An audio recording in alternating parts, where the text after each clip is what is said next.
Hi, good afternoon. Welcome to Talking Cafe Live. My name's Kim Wilcox. I'm a village agent for North Sedgemoor, and I'm very pleased to be joined today by Charmaine from the Farming Community Network, who's going to have a discussion and a chat and give you some information about the work that she does and her team does. She's very kindly provided us with presentation, so she's going to be able to talk through that and outline some of the work she does and the areas she covers and the types of questions and referrals that she and her team get through into the Farming Community Network. So welcome, Charmaine. Hello, thank you for having Hi. me. That's okay. So yes, if you wanted to start and just sort of talk through a couple of the slides, and we'll see where we go from there. If we get any questions, then people can put them in the comments box.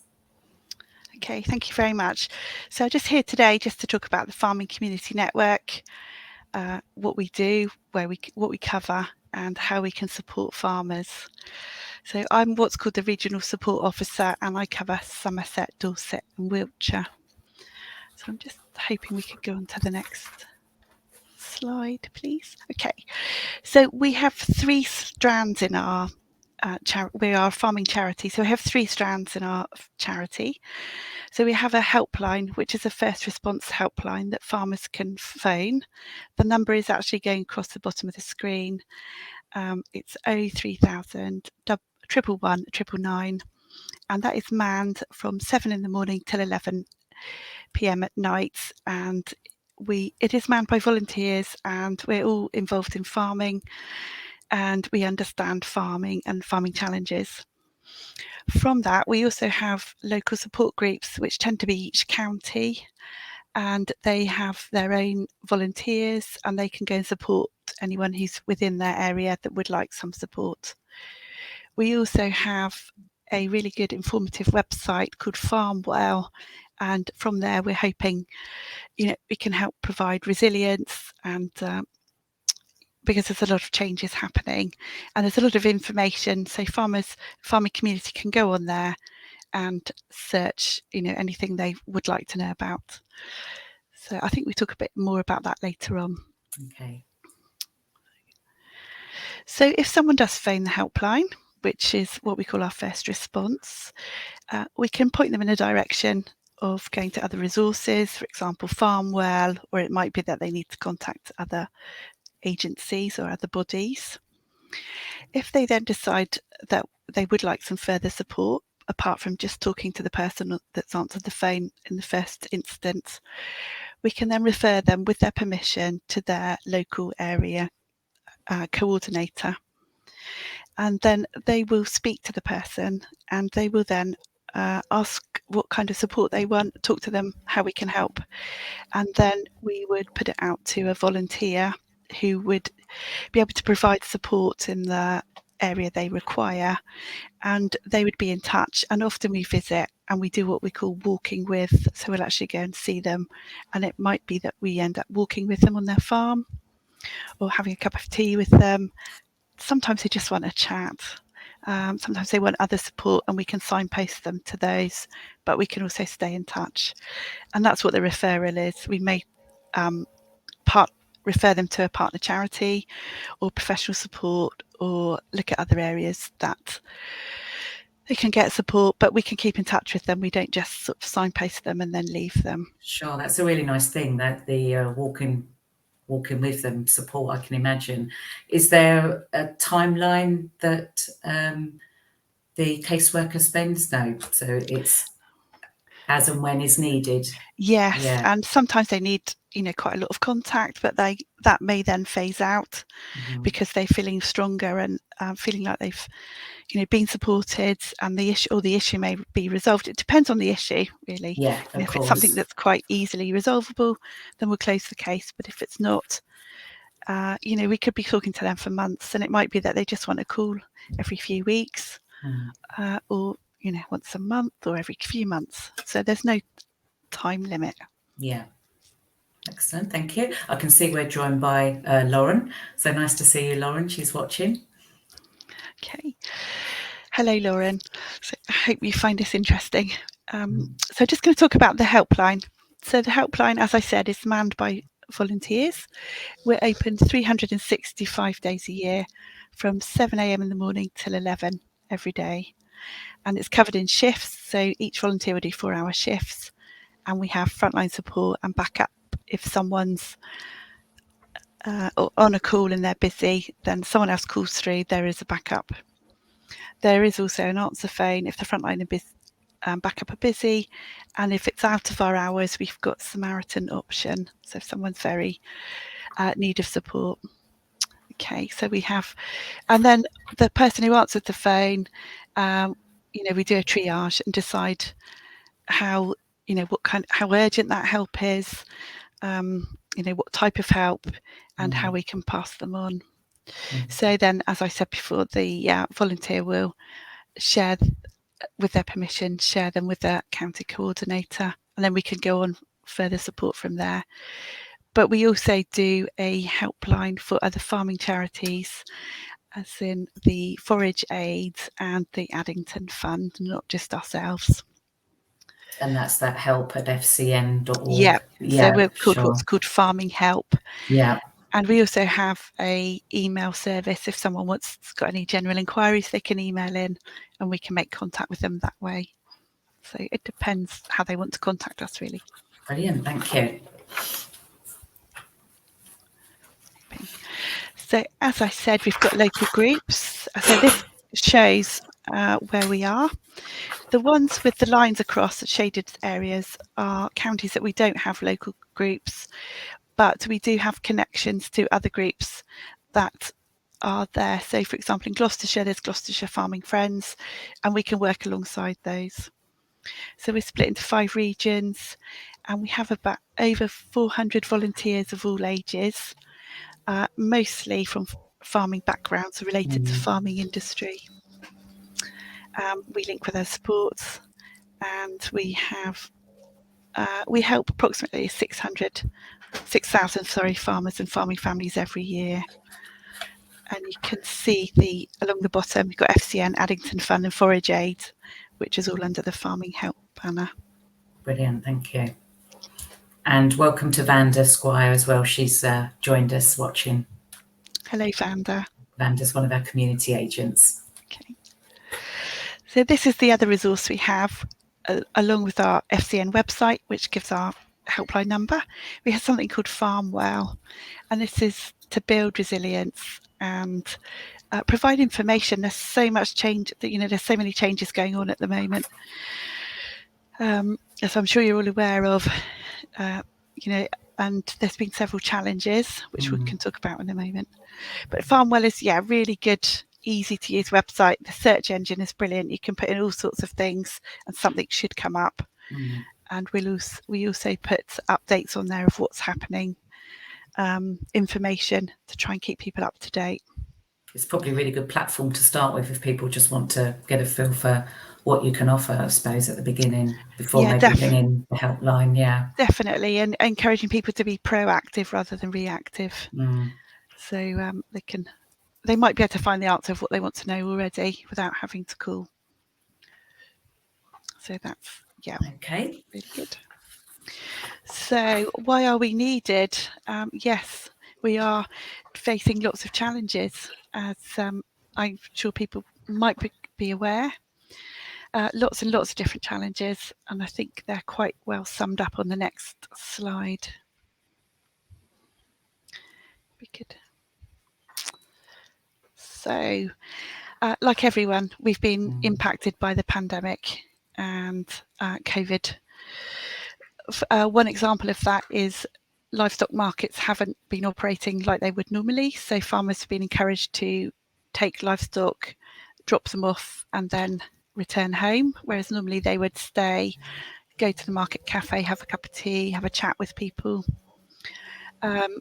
Often might be somewhere that they don't see other people. In the other corner, we've got lone working in isolation. A market's a really good meeting place and a hub for people to discuss. And so, they are starting to operate normally again. people are going to market cafes, and it's really nice to see it buzzing and being, almost back to its usual, the way it was before. And am I right in thinking at the livestock markets there is a medical and a wellbeing nurse there that can provide some support as well? Because I think near Junction 24 that the Sedgemoor area covers, there's like a health hub there. That's right, is it? Yes, so in Somerset we've been really lucky. We've had NHS funding to do what we call health hubs, and Sedgemoor's had one in place for quite some time, so quite a few years. That's been extended now to Cutcombe Market near Wedding Cross, near Minehead, and Frome Market. And each of those markets and Sedgemoor have a wellbeing nurse and a medical nurse. So farmers can just go along, drop in clinics.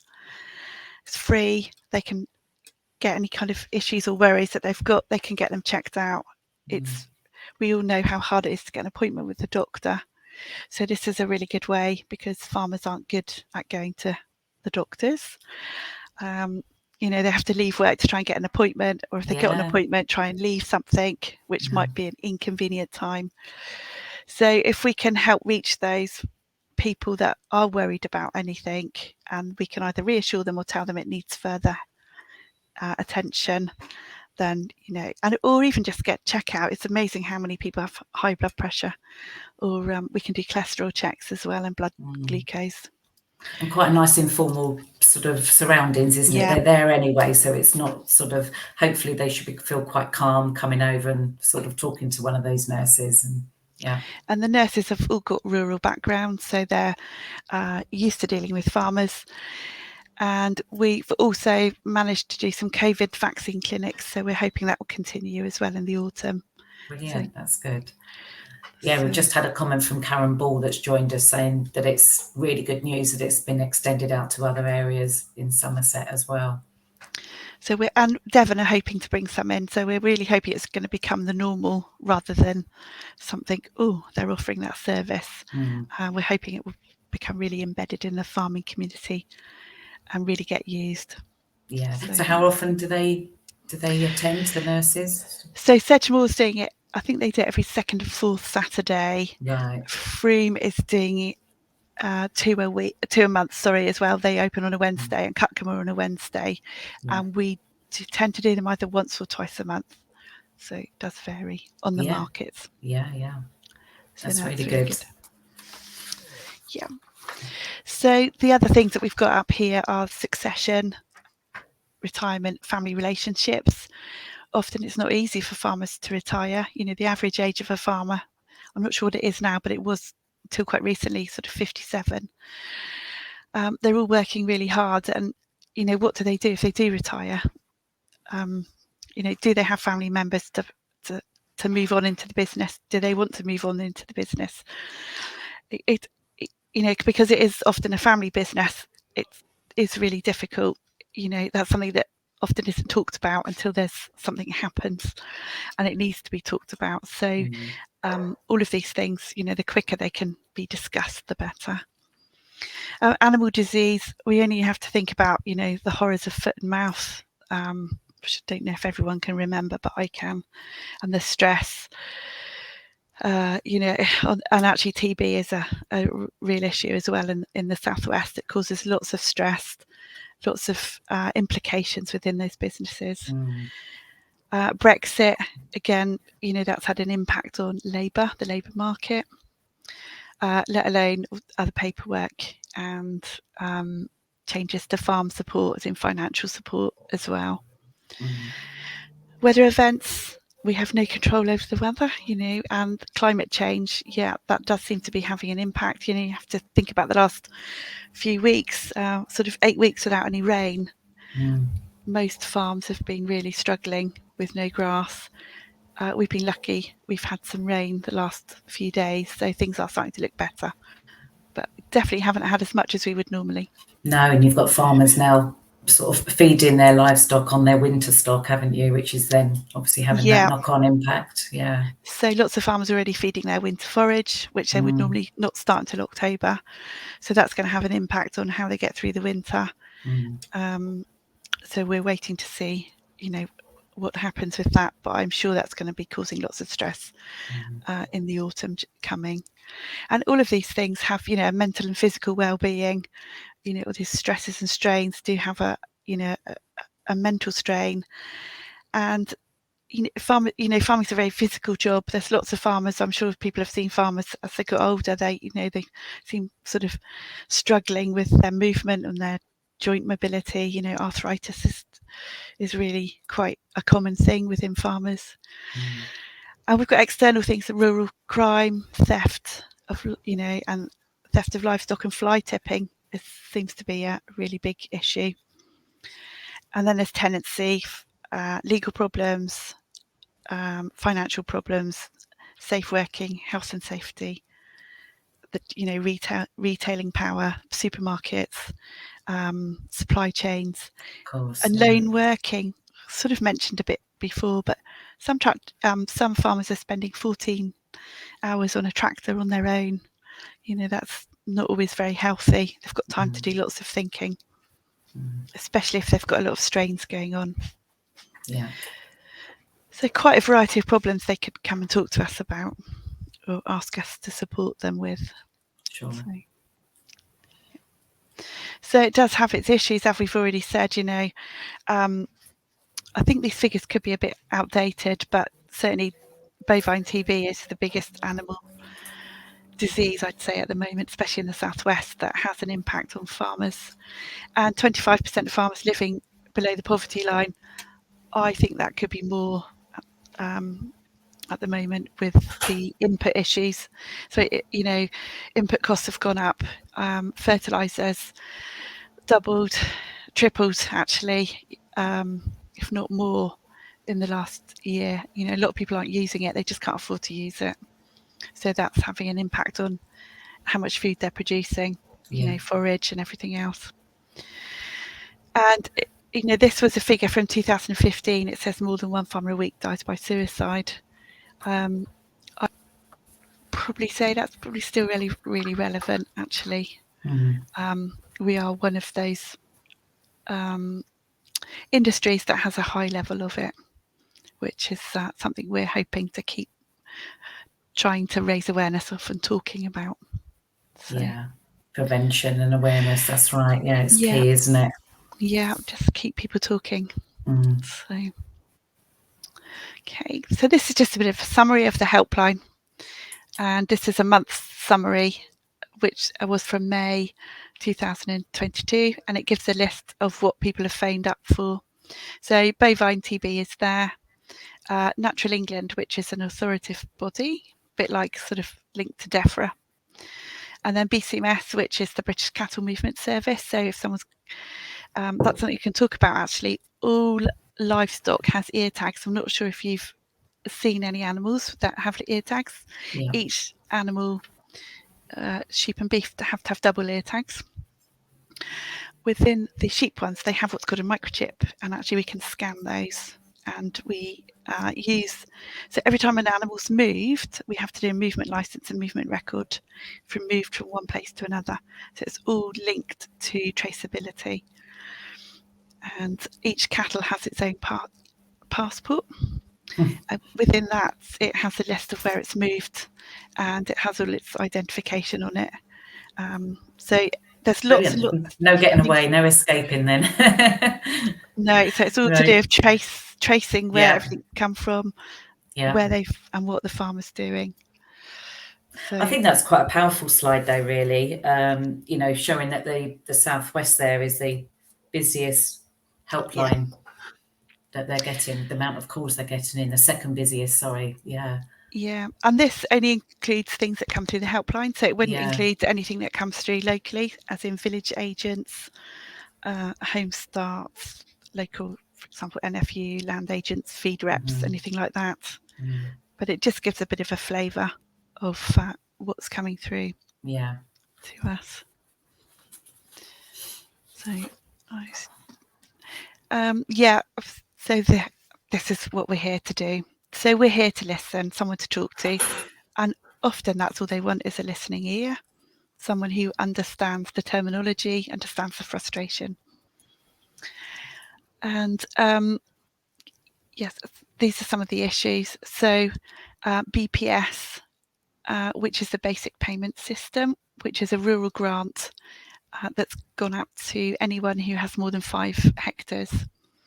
And that is the support payments for farming, which is now being phased out, and other things are coming in. This will have an impact on commodity costs.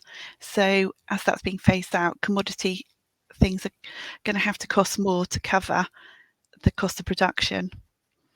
So that's why food is going up in the shops. It's not just, but some of that is to do with things like fuel and fertilizer, electricity costs. It's not just a British thing, that is a global thing. And we So can will help there them. be there's support with that phasing out of the BPS then, is it, with the farmers you can support and how that's going to impact them? So we can, give them some suggestions and support of how that's going to impact them, where they might go to get information of what they can do instead. They might have to think about changing farming policy, do diversification. It's all sorts of things that they have to look into. Yeah. It's sort of going into the unknown, because there's still a lot of things haven't been confirmed by the government of what is coming with regards to help and how things are going to operate.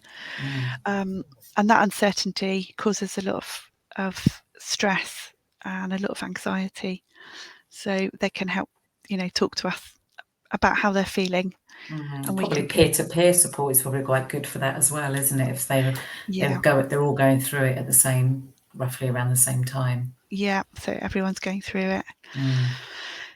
Help with isolation and loneliness, and sometimes they don't always, it's quite nice to talk to someone that understands farming but might be a stranger, and doesn't. We're not there to pass judgment. We're there to be a listening ear. And obviously, if someone's feeling suicidal, talk to us. We can, encourage them to get support.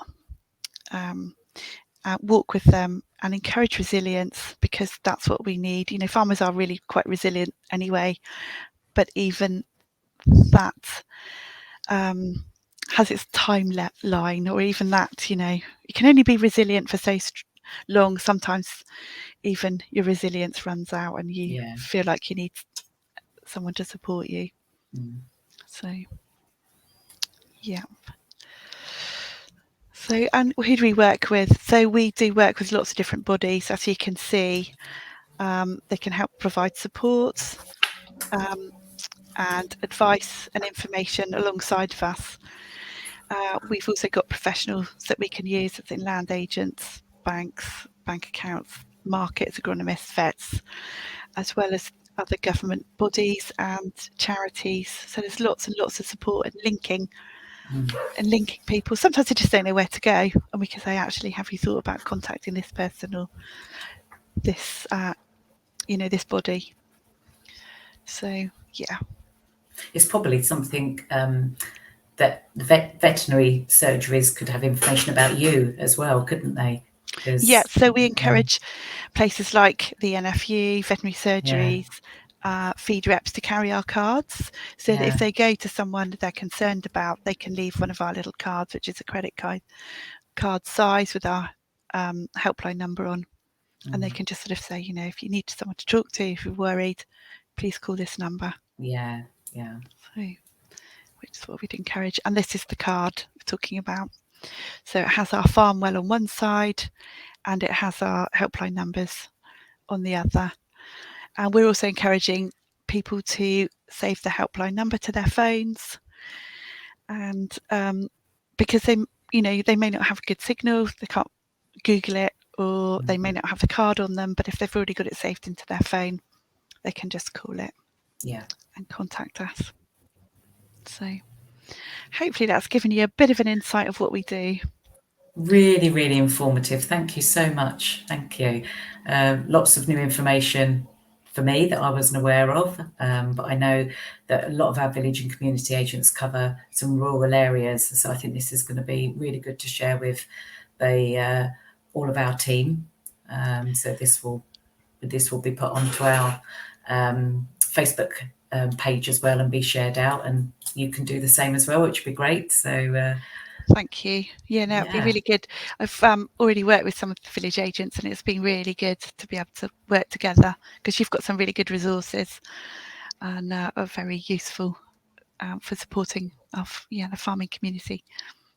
Excellent. Okay.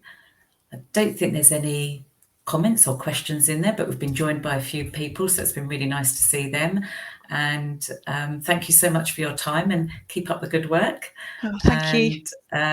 Yeah, so if anyone does have any questions or want to make referrals, the helpline number that's going along the bottom there, that's the best one to go through. As Charmaine said, it is manned sort of every day, so that'd be probably the best route to go through. So yeah, okay. That's lovely. Thank you very much, and thank you for all You're you do. welcome. It's been really good to link in with the village agents. Yeah, No, I think you likewise. do a really good job. So thank you. Okay. Thanks, everyone. Bye. Thank you.